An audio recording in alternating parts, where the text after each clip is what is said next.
Q&A that normally doesn't happen on Tuesdays.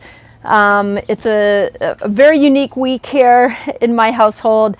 Yesterday was a holiday here in America, and then last week my son graduated high school, so we have had family in town, so my whole schedule got changed around. So Thursday I'm not coming to you live, I'm coming to you live today. Thank you to those of you that put questions in the community section. Because this is an unusual time for me to go live, we have 3 questions over there, which is great because that means it leaves time for me to answer questions for you guys that are live here listening to this right now. So if you have a fasting question, Sequoia's monitoring the chat, so just put it in. The more concise you can make it, the easier it is for me to answer. Remember, I don't know your medical history, so it's hard with a lot of detail about your health for me to help you in a social media setting like this. So I want to talk about 2 things. One is 2 videos that I've just put out on breaking a fast, and then I want to talk about next fast training week. So let's start with the breaking the fast videos. So this has been coming up in a lot of conversations, not only here on YouTube, but in our collaborative on Facebook. I'm seeing your guys' posts on Instagram. And then I'm having some conversations on my podcast about it, which is what's more important, how you fast or what you break your fast with. So I think it's really worth repeating, because what I'm seeing in the culture right now, in the fasting movement, I should call it, is that people go from eating 6 meals a day to coming over to fasting. They love how they feel with fasting, but they forget that just like we weren't designed to eat all day, we weren't designed to fast all the time. So we want to be able to go in and out of different fasts. That's super, super important. So what we want to learn as we go through this is what is the in and out for each one of us. And when we come out of a fast, I think it's incredibly important to think about what you're trying to do with your health. So a lot of you guys ask me questions about, like, okay, I have X, Y, and Z condition, which fast should work for me. And I've answered a lot of those here on my fasting Q&As. But I also want you to ask the same question when you go to break a fast. So what are you trying to create? And what I did in today's video that just came out, I actually gave, some examples of all little nuanced ways that you can break a fast. So make sure that you go and you listen to that and see what it is that if you were trying to create more brain health, you would want to break your fast with more fat. I showed some products that I like to break my fast with. If you're trying to lose more weight, here's what you should break a fast with. If you're trying to repair your gut, here's what you break a fast with. So that's what today's video was. And a lot of little nuance in it. I showed a lot of different hacks that I like. And they're just options for you. That's the other thing I just want to say, that it's just one way to look at this when you go to break a fast. Now, I have gotten a lot of questions from people about, well, what if I just, go into my old style of eating after I fast? Will I have undone my fasting behavior? And the answer is no. This is what I love about fasting. This is why I'm so clear that fasting can end chronic disease, because it doesn't require you to change your taste buds. The art of fasting actually will help your microbiome change, which in turn will change your taste buds. So it's like a different door into health that I see the whole world being able to do. When we look at the standard American diet, when we look at diabetes, obesity, when we look at the chronic disease problem we have here in America and worldwide, a large part of that is the horrific food that we have been allowed to purchase in our grocery stores. The food industry has kept synthetic chemicals in our food, has kept our taste buds going for more sugar. And so we're stuck in this place in human history where we are addicted to really bad food and it's causing disease. So what do we do about it? How do we undo it? And the quickest way to undo it is through fasting. This is how we're going to get out of this situation.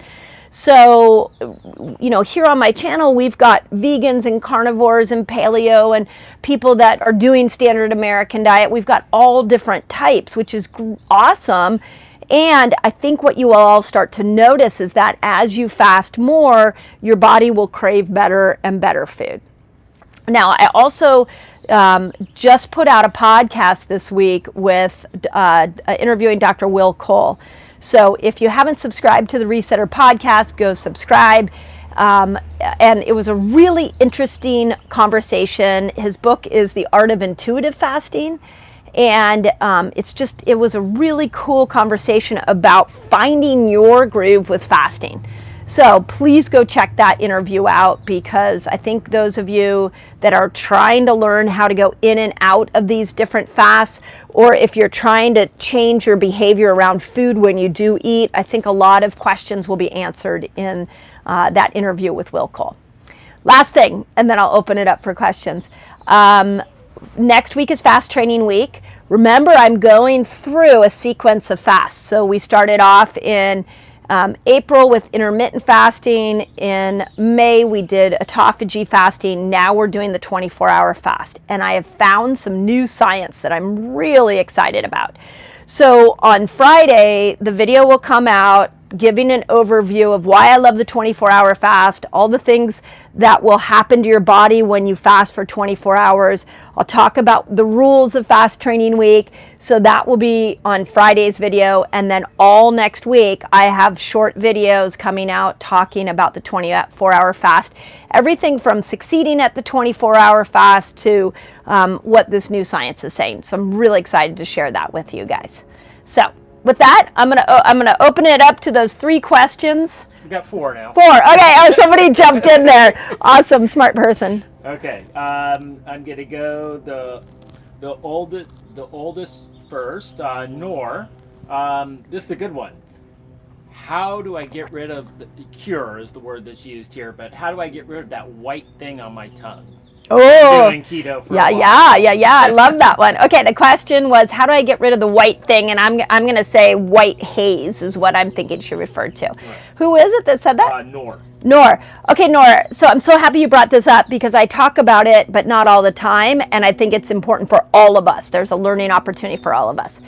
So the white on your tongue is a sign of candida. And when we fast, oftentimes it gets more white. And that's great. I've even seen, this is really sad, but when I first started to fast, I ended up with like a little bit of black on my tongue. Now, I know candida was something that I dealt with 30 years ago when I had a diagnosis of chronic fatigue syndrome. I knew candida was a big part of it. I spent a lot of time trying to fight candida. And honestly, here I am 30 years later to tell you that the best way to get over candida is fasting. So how do you know if you have candida? Well, there's a couple things around your tongue that I want you to look at. When you get up in the morning, if you're not looking at your tongue on a regular basis in the morning, I'd look at it. Because if there's a white kind of haze on the top of it, that's die-off of fungus. If there's a black or a yellow, that's die-off of fungus. Black and yellow is really bad. White is still candida. What you want to see is pink. Now, those of you that go into longer fasts, what I want you to realize is that this is a good measurement to see what kind of repair has happened in your gut. So you can, a lot of times when I go into like a 3 or 5 day water fast, what I do is I just watch my tongue and I wait for the tip usually goes pink first, and then it'll start to go pink as it moves back. So the tongue can be a really good indicator of what's happening in your gut. So use that, all of us. But if you have white on there, that's candida, more 24-hour fasts, which is what we're about to do next week. The other thing, because you asked, what do I do about it? This is where a tongue scraper is really good.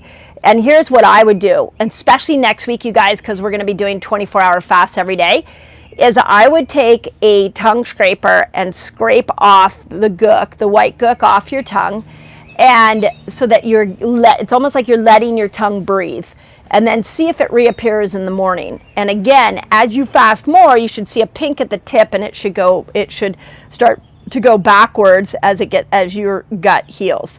But the tongue scraper is great. The second thing that's worked really well for me is you get a little Ionbiome, which is an incredible product for gut balance, and you gargle with it in your mouth. So we just swish it around, kind of like coconut or oil pulling. You're going to swish it around in your mouth for about 5 minutes, and then spit it out, and that will help with the good bacteria in your mouth.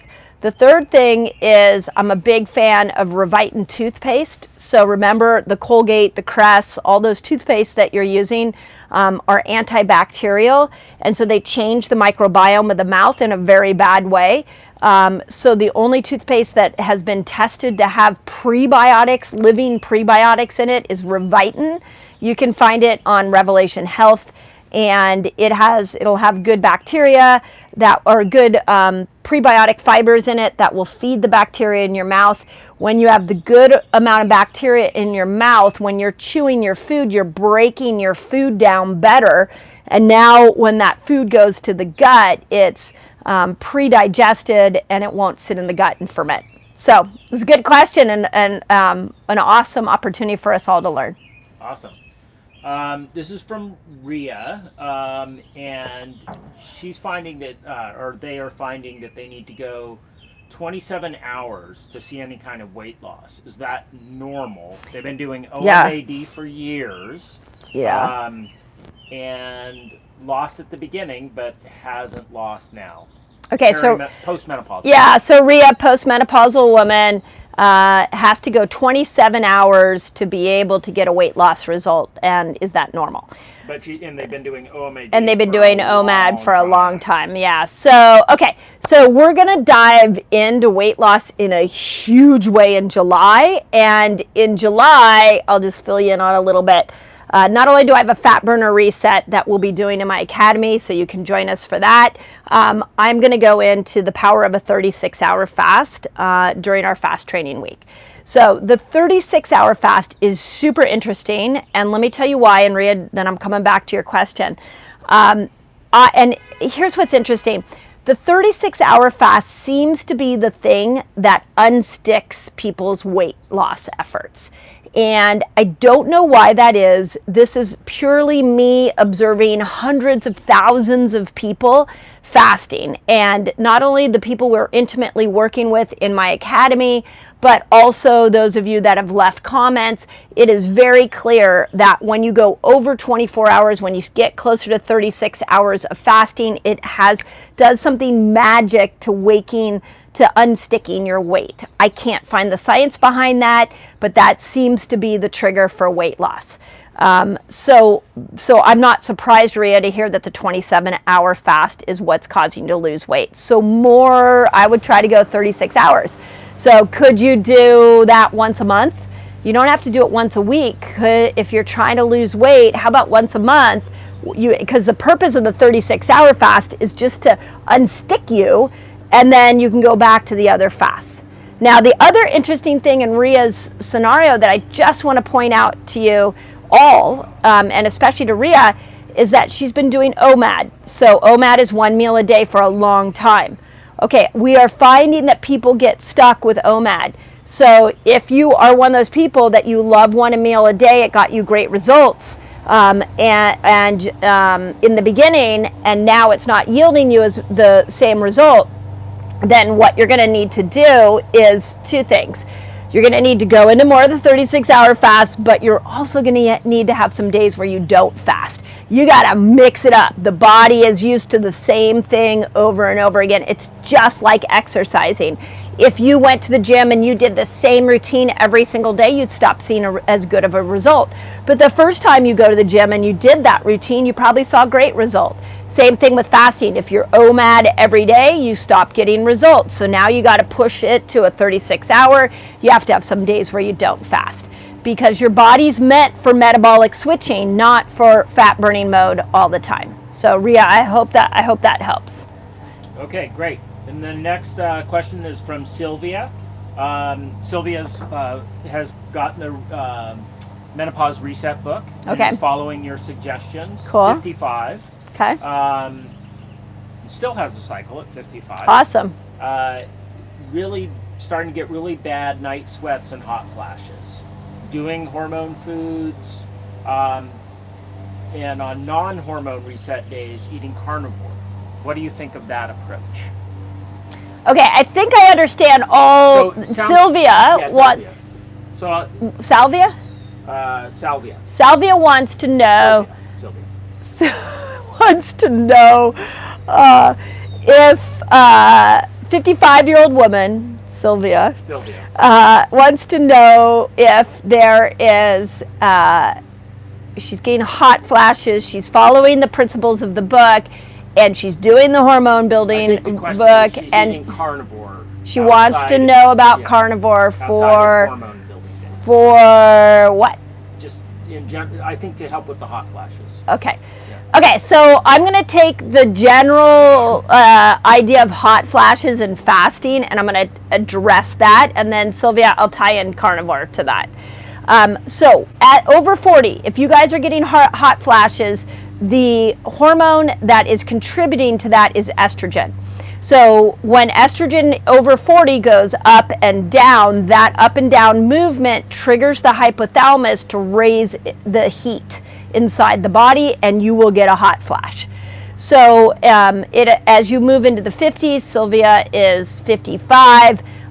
She is really still noticing that. Congrats, by the way, if you're 55 and you haven't moved through menopause, that's awesome. The later we go into menopause, just like puberty, the healthier it is. So what we want to do is manage insulin, or manage estrogen. So Sylvia, if you still have a regular cycle, I want you to remember that from day 1 to day 10 of your cycle, you want to do longer fasts. You want to do more keto so you can make yourself more insulin sensitive so that you can be more estrogen sensitive.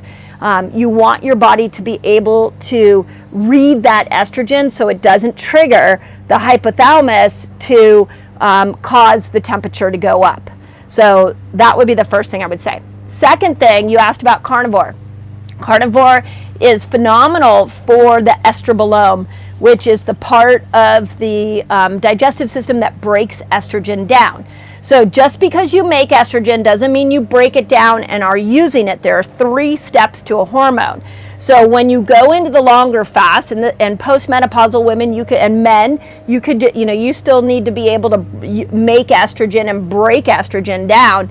But as you go into those longer fasts, you're making yourself more estrogen sensitive. But now what are we doing for the liver and the gut to be able to break estrogen down?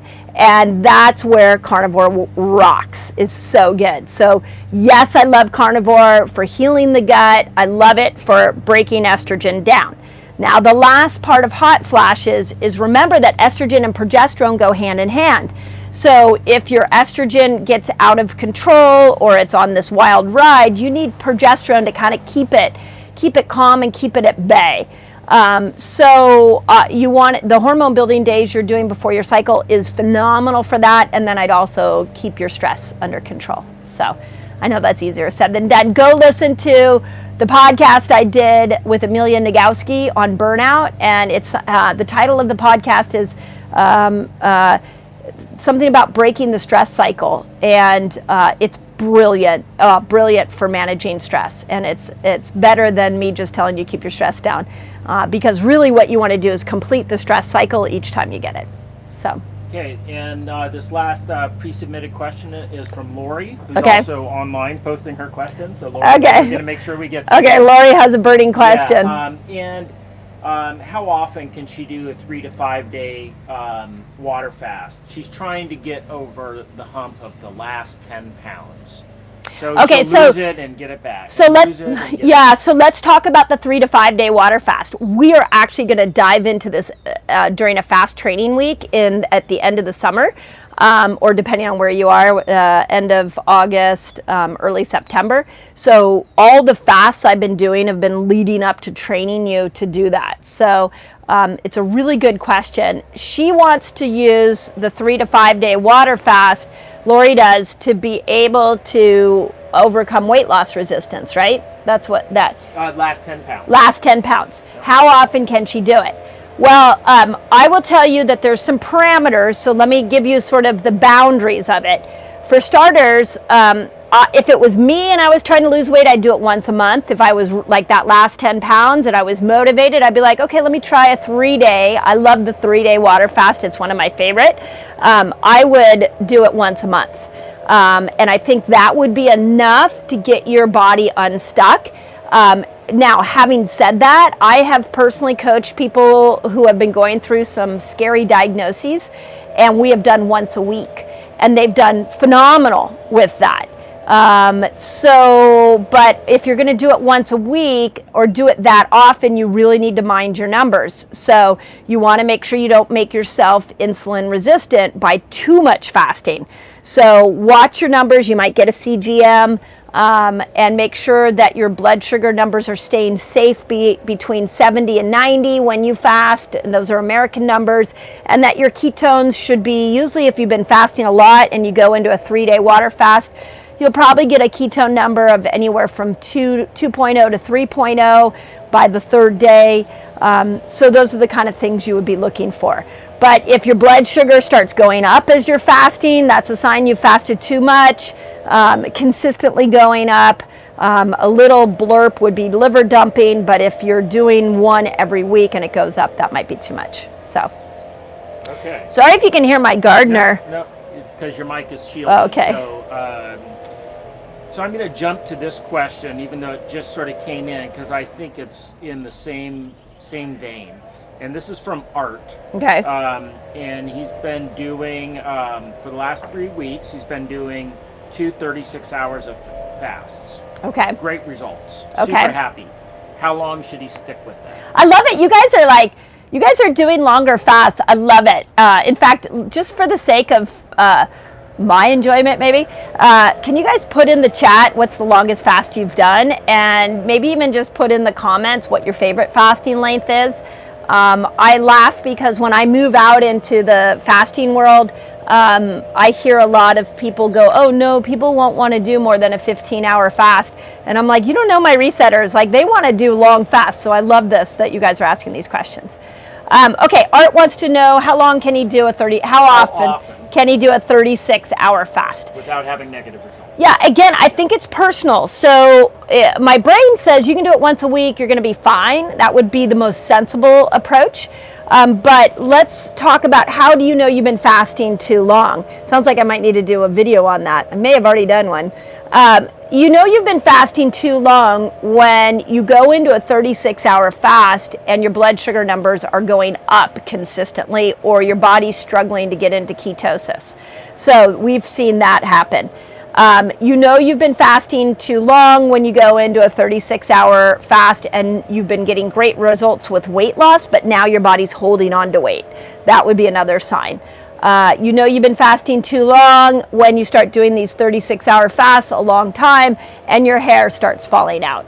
So those would be indications that you need to vary it more. But Art, I think pretty much you could do one once a week depending on what you're doing. Again, I've coached people with chronic disease issues to do 3-day fasts every single week. We did that for a year with several of my patients, and they had great results. But we were monitoring their blood sugar.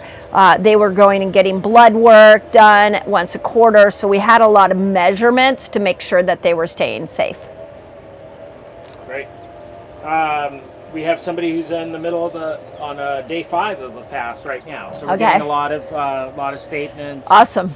14 days, 7 days, nice. 3 days, 15 You guys are amazing. Days, 12 days with lemon water. Amazing. Some people can't get past 44 hours.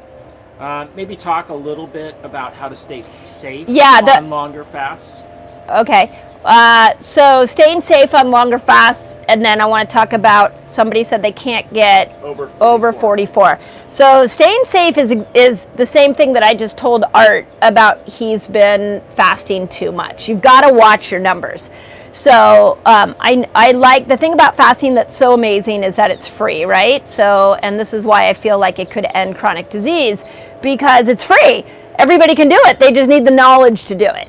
So having said that, when we go into these longer fasts, the Keto Mojo or the CGM, knowing your numbers is massively important because that tells you when it's time to break a fast.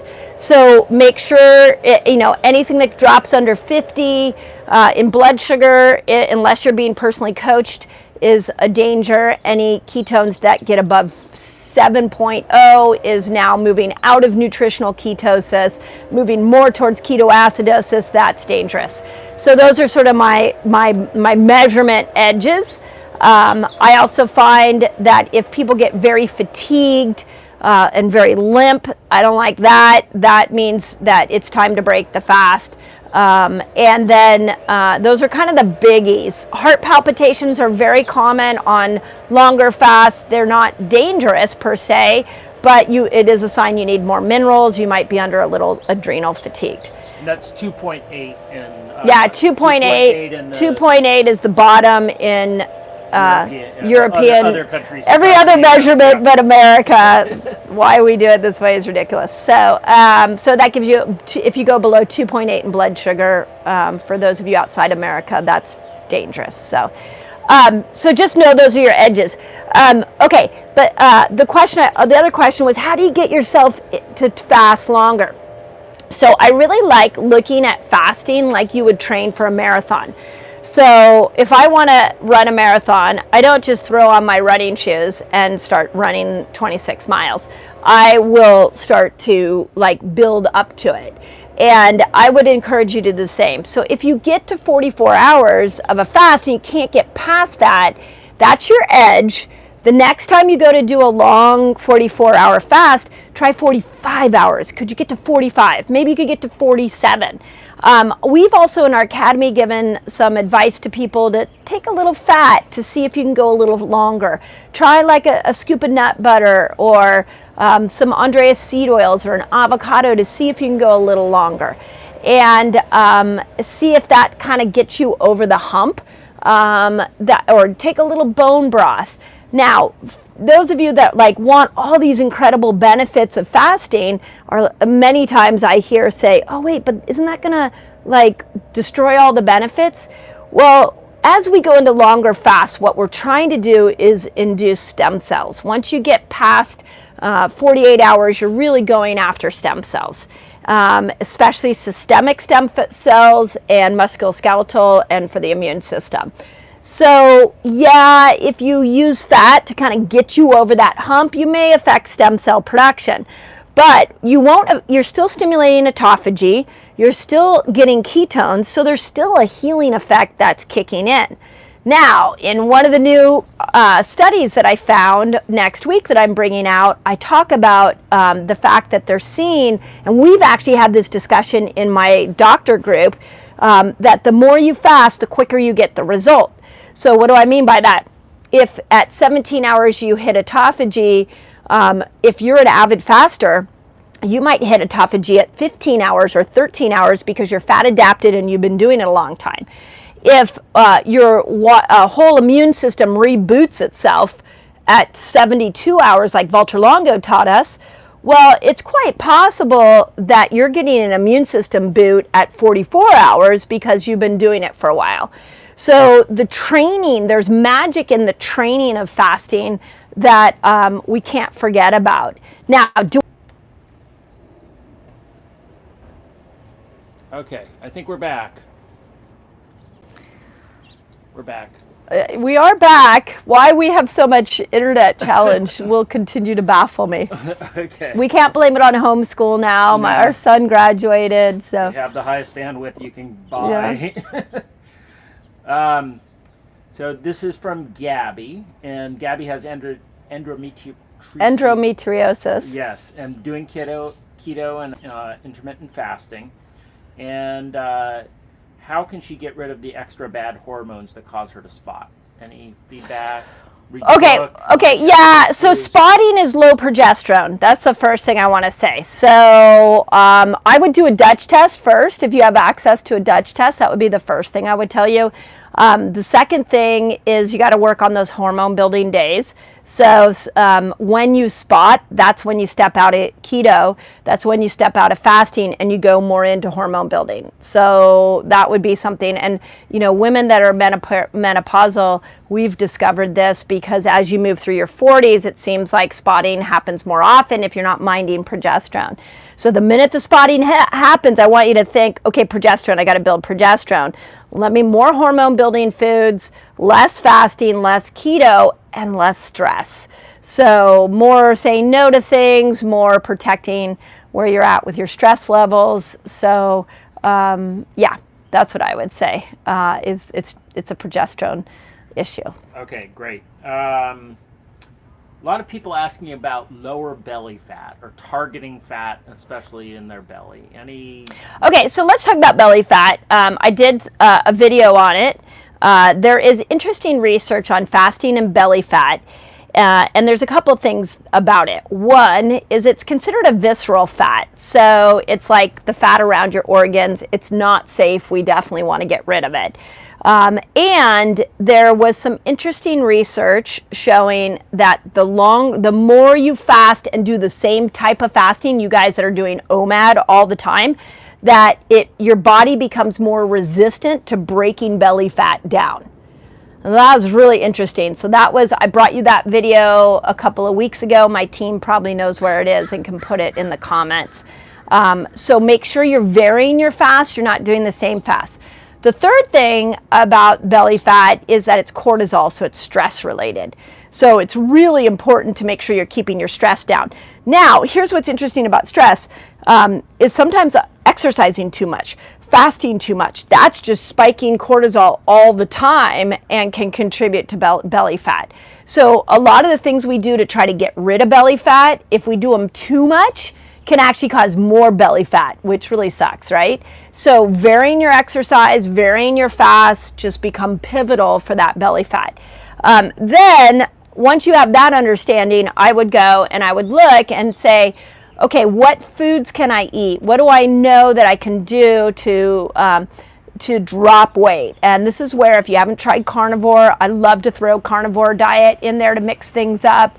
If you haven't tried, I would do like a week of more varying your fasts, and then when you go back into fasting, I would throw like a 36-hour fast in, and then I would come out of that and do some 15 hours. I would do some feast days, maybe a weeks later, throw another 36-hour fast at it. I would try some carnivore.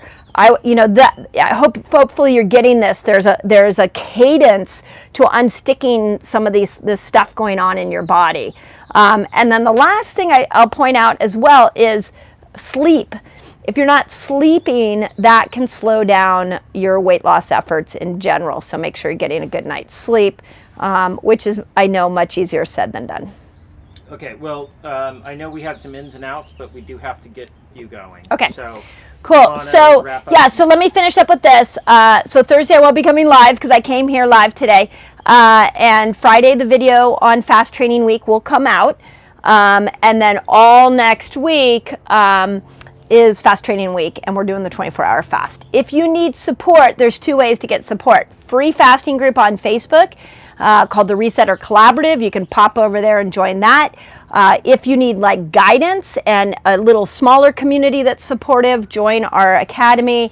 Not only do we support our academy, my reset guides support my academy as we go through Fast Training Week. In July, we're going to do a 15-day fat burning experience together over there. So that's another option for you. So, but as always, don't give up on yourself, and thank you for your questions, and go out and put a smile on someone's face today. Make it an awesome day.